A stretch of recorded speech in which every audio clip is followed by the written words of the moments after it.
Maths की किताब गायब कर दूंगा। सही कहा। ए शिवा, कम से कम आज तो हमारे साथ चलो। चलो साइकिल से घूमने चलते हैं। मैं नहीं आ रहा। ए, वो नहीं आएगा। वहाँ देख, उसके पापा रिस्क रामलिंगम आ रहे हैं। चलो निकलते हैं यहाँ से। चलो। क्या रे, वो तुझे साइकिल चलाने के लिए बुला रहे थे। अगर तू उनके साथ जाता तो पहाड़ी के रास्ते साइकिल चलाता और फिर तू किसी पत्थर से टकरा जाता, उसके बाद चोट खाकर घर आता। अरे उल्लू का पट्टा, बड़ों की इज्जत करना नहीं आता। स्कूल खत्म होते ही सीधे घर पर आना। अब जा। ये है मेरे पापा रामलिंगम। इन्हें हमेशा इस बात का डर सताता रहता है कि हर पल कुछ ना कुछ बुरा होने वाला है। इन्हें हर चीज में रिस्क दिखाई देता है। हर कदम हुक कर रखने की आदत है इन्हें। इसीलिए अब लोगों ने इन्हें रिस्क रामलिंगम बुलाना शुरू कर दिया है। लोग मंदिर में नारियल कैसे फोड़ते हैं, पर मेरे पापा थैली में रख कर क्यों फोड़ रहे हैं? इसे बाहर फोड़ने पर इसका छिलका ऊपर उछलेगा, फिर किसी को चोट लगी तो ये कितना रिस्की है ना। मेरी माँ नहीं है, घर में सिर्फ मैं और पापा रहते हैं। वो दिन भर बनिए की दुकान पर काम करते हैं और रात को घर आते हैं। शिवा, कल से तेरी छुट्टी हो रही है। मैं तुम्हारी आगे की क्लास की किताबें ले आया हूँ। तुम्हें कब और क्या पढ़ाई करनी है मैंने टाइम टेबल सेट कर दिया है। अगर तुम ध्यान से पढ़ाई करोगे और अच्छे नंबर लाओगे तो किसी बैंक में तुम्हें अच्छी नौकरी मिल जाएगी। फिर एक अच्छे घर की सुंदर लड़की से तुम्हारी शादी हो जाएगी। बच्चे गर्मी की छुट्टियों का शानदार जिंदगी इंतजार जीना, करते ठीक हैं, है? पर मुझे छुट्टियों से डर लगता है। मैं फिर से स्कूल खुलने का इंतजार करता रहता हूँ। मुझे लगा कि इस साल की छुट्टियां भी हमेशा की तरह होंगी, लेकिन तभी मेरी जिंदगी में राजीव की एंट्री हुई और प्रकाश राजन अंकल की भी। अरे संभल कर, कोई है सामने उतारने वाला? अरे किशोर, हाँ? कोई घर शिफ्ट कर रहा है क्या? हाँ, पर तुम्हें इससे क्या मतलब? हाँ। ये पुलिस का मैटर है। पुलिस मैटर है? बाप रे, कुछ नहीं पूछना मुझे। तुम्हारी बीवी और बच्चे कैसे हैं? घर आकर क्यों नहीं पूछते? मैं पुलिस में हूँ इसलिए ना। तुम कभी मिलने के लिए घर नहीं आते, ये बात ठीक नहीं है। पापा, ये किसका घर है? तो चुपचाप बैठना। ये है राजीव। इसका एडमिशन मेरी क्लास में हुआ है। इसके पापा IPS प्रकाश राजन हैं। वो एक रिटायर्ड CBI ऑफिसर थे। मेरी गर्मियों की छुट्टियों और राजीव की छुट्टियों में बहुत फर्क था। Rajiv, yes dad. अगर एक अच्छा पुलिस ऑफिसर बनना चाहते हो तो छुट्टी का 1 घंटा भी वेस्ट मत करो। Yes dad. Come on, catch it. Come on, I am timing it. Go. मैं जब भी उन्हें देखता, अंकल राजीव को हमेशा कुछ नई और इंटरेस्टिंग चीजें सिखा रहे होते थे। हो गया डैड। 70 सेकेंड्स। दिन ब दिन तुम स्लो होते जा रहे हो। 10 minutes on the plank. Punishment. Go. Uncle Rajiv faster, को जो भी राजीव। सिखाते थे उसका तरीका बहुत अच्छा होता था। फास्टर। डैड मैं नहीं कर सकता, दर्द हो रहा है। 1 second. There you go. Dad बहुत दर्द हो रहा है। होना ही चाहिए। जितनी प्रैक्टिस करोगे दर्द उतना ही कम होगा, तभी तो दुश्मन का मुंह तोड़ जवाब दे पाओगे। मुझे बहुत ताज्जुब हुआ कि ऐसे भी पापा होते हैं। Come on, bear it. Move. मैं भी वो सब सीखना चाहता था। एक दिन जब घर में कोई नहीं था,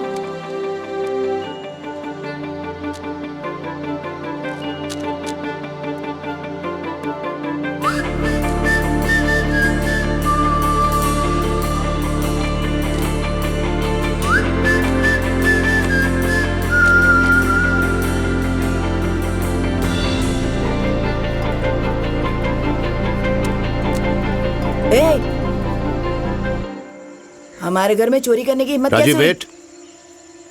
क्या नाम है तुम्हारा? शिवा। तुम पड़ोस में ही रहते हो ना? हाँ अंकल। मुझे पता था रूबिक क्यूब मिसिंग है। ये भी पता था कि वो तुमने ही नहीं चुराया है। Uncle, I am sorry. आप रोज इसे कुछ सिखाते हैं, मुझे अच्छा लगता है। मैं रोज आकर देखता हूँ। सीखने के लिए क्यूब ले लिया। गुड। इसे अपने पास रखो। नहीं नहीं अंकल, मैंने इसे सॉल्व कर लिया। बस मेरे पापा को मत बताना। तुमने सीख लिया?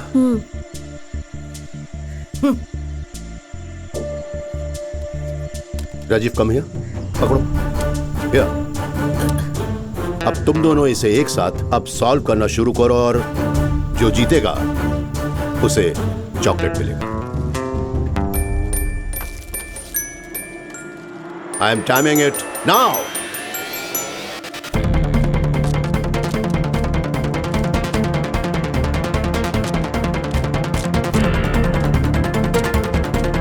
मेरा हो गया डैड। 53 सेकेंड्स। यस, पहले मैंने 62 सेकंड्स में किया था डैड, मतलब 9 सेकंड जल्दी किया। I am sorry Rajiv, Shiva ने तुमसे पहले सॉल्व कर लिया था 45 सेकंड्स।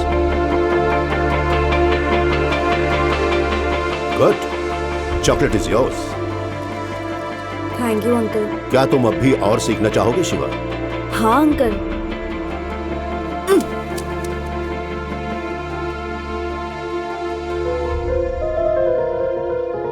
क्या हो गया तुम्हें? ये ठीक नहीं है, मुझे आपकी ट्रेनिंग की कोई जरूरत नहीं। Rajiv, what's your problem? मैंने 1 मिनट के अंदर सॉल्व किया था, लेकिन आपने मेरी तारीफ नहीं की और चॉकलेट उसे दे दिया। उसे जाने के लिए कहिए, मैं आपका बेटा हूँ। अब तक आपने सिर्फ मुझे सिखाया है। मैं जो भी करता हूँ तुम्हारे भले के लिए करता हूँ।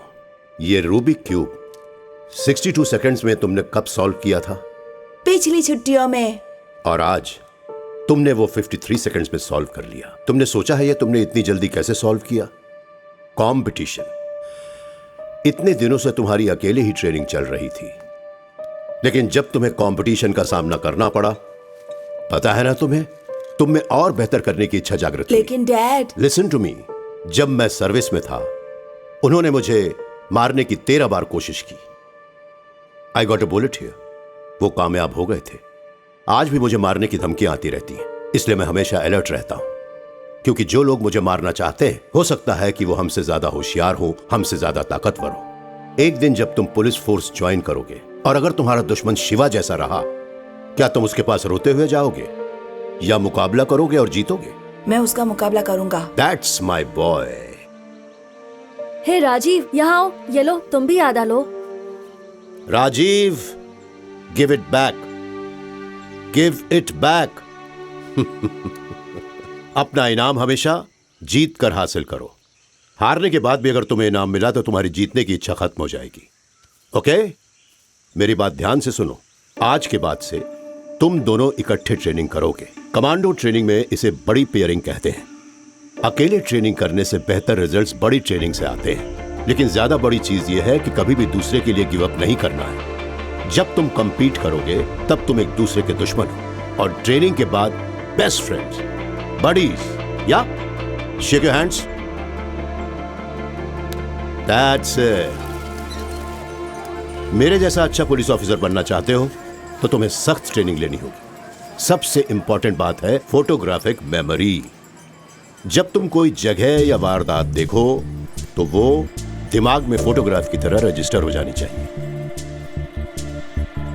चलो, दोनों अपनी आंखें बंद कर लो। तुम्हारी फोटोग्राफिक मेमोरी का टेस्ट करते हैं। जिस रास्ते से आ रहे थे वहां का क्या क्या तुम्हें याद आ रहा है? भुट्टे वाला, भजिया वाला, गाजर वाला। तुम तो स्वेटर की दुकान भूल गए। हाँ, स्वेटर की दुकान भी थी अंकल। एक पुलिस वाले को क्या दिखाई देना चाहिए पता है? मेरे पीछे देखो। एक 40 साल का आदमी फ्रूट स्टॉल पर केला खा रहा है। चाय वाला 5 ग्लास चाय बना रहा है। स्वेटर शॉप के बाहर एक औरत बच्ची को पिंक कलर का शॉल उड़ा रही है। फूलों की दुकान पर कोई येलो रोजेस रख रहा है। व्हील चेयर में बैठी औरत प्लम्स खरीद रही है, और सड़क पर खड़ी स्कूटर नंबर है TN431408 और बाजू में खड़ी गाड़ी का नंबर है TN376843। वाओ, क्या बात है अंकल। और सुनो, देखो, उस औरत ने 5 प्लम्स उठाए। तुमने देखा उसमें से एक प्लम सड़ा हुआ था। कमाल है, आप तो जादूगर हैं अंकल। अगर तुम दर्शक बन के देखोगे तो तुम्हें जादू दिखाई देगी, लेकिन अगर तुम लगन से मेहनत से ट्रेनिंग करोगे तो तुम भी जादूगर बन सकते। जब भी मैं कोई बात कहूं ध्यान से सुनना चाहिए। अगर कंसंट्रेट करोगे तब जाकर जादूगर बन पाओगे। Are you both ready? Ready uncle. Ready dad. Sir, getup कैसा लगा सर? गेटअप तो ठीक है, लेकिन सैल्यूट से मार खा गए। Sorry sir. राजीव और उसका दोस्त स्कूल से किसी भी वक्त बाहर आ सकते हैं। ऐसे दिखाओ कि तुम पुलिस वाले नहीं हो। तुम एक पॉकेट मार हो। सर, पॉकेट मार जैसा बर्ताव करो। हाँ सर। जैसे बस स्टैंड पर कोई पॉकेट मार होता है, बस तुम्हें उसकी एक्टिंग करनी होगी। देखते हैं कि वो दोनों कोई क्राइम करने से पहले तुम्हें रोक सकते हैं। बच्चे ये कैसे कर पाएंगे सर? नो, तुम उन्हें अंडर एस्टिमेट मत करना। मैंने ट्रेनिंग दी है उन्हें। सर, राजीव एक ब्राइट स्टूडेंट है। वो कोई डॉक्टर या IT इंजीनियर बन सकता है। इतनी उम्र में कड़ी ट्रेनिंग देने की क्या जरूरत है सर? क्यों? होशियार बच्चों को सिर्फ डॉक्टर इंजीनियर ही बनना चाहिए। क्रिमिनल्स भी दिन ब दिन होशियार होते जा रहे हैं। उन्हें रोकने के लिए हमें डिपार्टमेंट में होशियार लोगों की जरूरत है। Now go, take your position. Sure, sir. Go.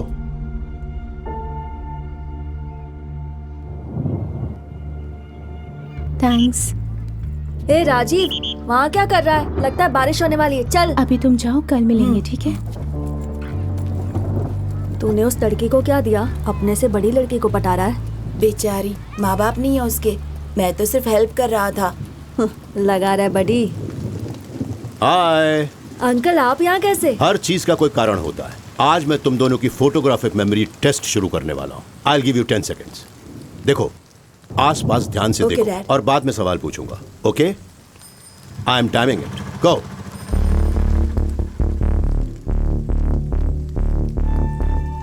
That's it. तुम्हें कुछ सस्पिशियस दिखाई दिया? अब याद करो कि तुमने क्या देखा।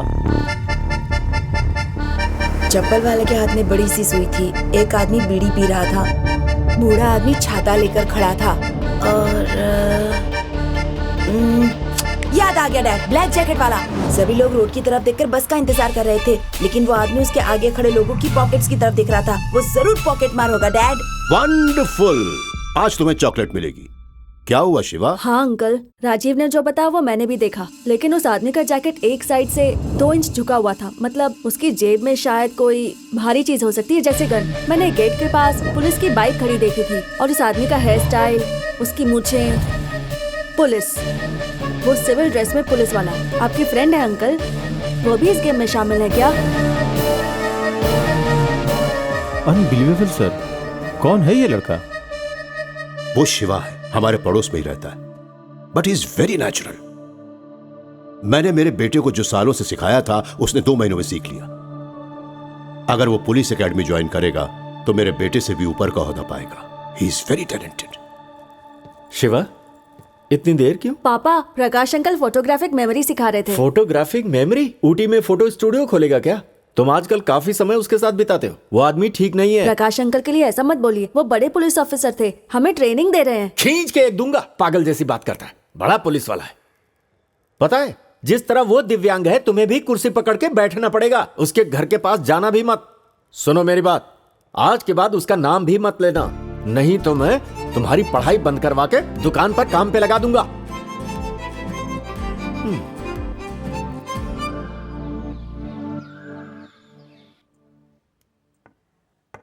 अच्छा, तुम्हारी नजर मेरी रानी पर है। अब तुम चाल चलो।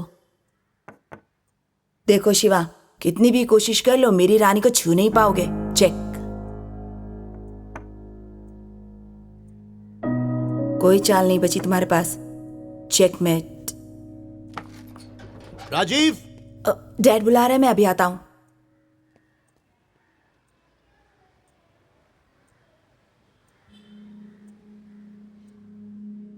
डैड,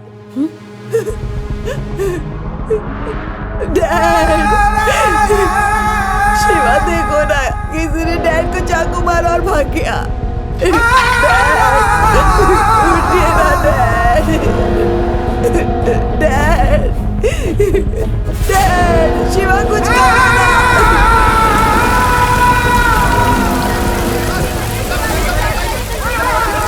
देखिए देखिए, शांत रहिए आप लोग, प्लीज शांत हो जाइए, प्लीज शांत हो जाइए।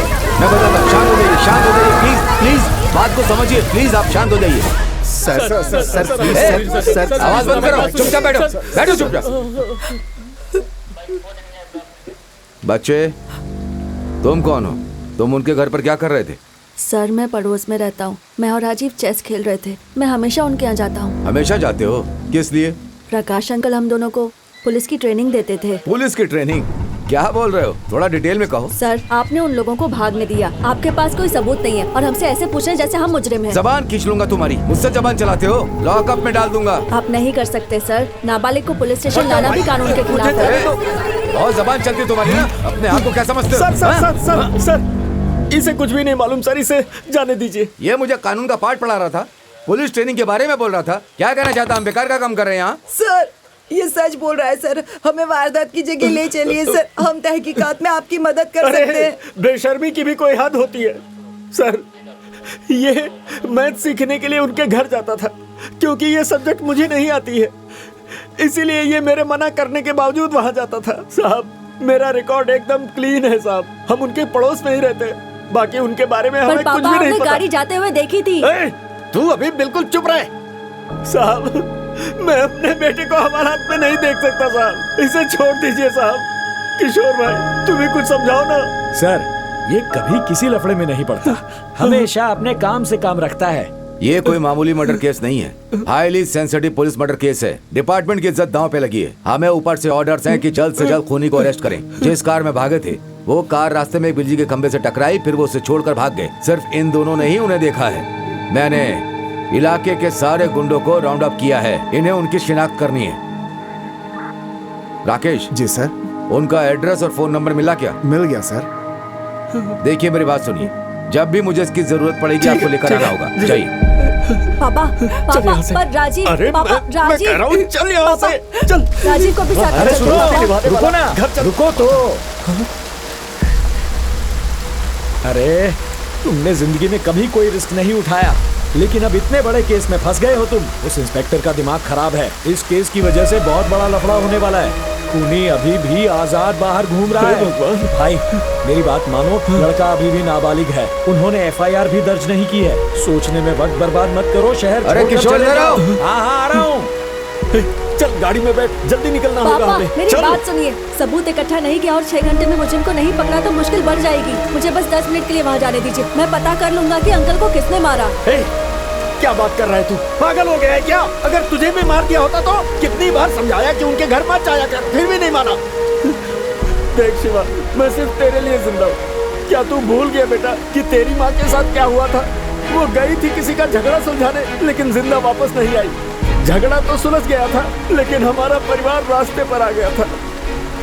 उनसे छुटकारा पाने के लिए ही हम लोग वहाँ से यहाँ पर आ गए थे। अब हम लोग फिर से उसी हालत में फंस गए। अब मैं तुझे कैसे समझाऊं? मेरी कुछ समझ में ही पापा नहीं सिर्फ आ 10 रहा मिनट के लिए, है। बस 10 मिनट के लिए मुझे जाने ए, दीजिए। अब तू अगर कुछ भी बोला ना तो मैं पहाड़ी से कूदकर जान दे दूंगा। पापा पापा सुनिए, पापा पापा पापा मैं आपकी हर बात मानूंगा। पापा प्लीज रुक जाइए, आप जो कहेंगे मैं वो करूंगा। प्लीज पापा। तो वचन दे मुझे, तो पुलिस में भर्ती नहीं होगा, जिंदगी में कोई रिस्क नहीं लेगा, कोई जोखिम नहीं उठाएगा। जैसे मैं कहूंगा वैसे तुझे जीना होगा। अगर तू मुझे जिंदा देखना चाहता है तो वादा कर बेटा।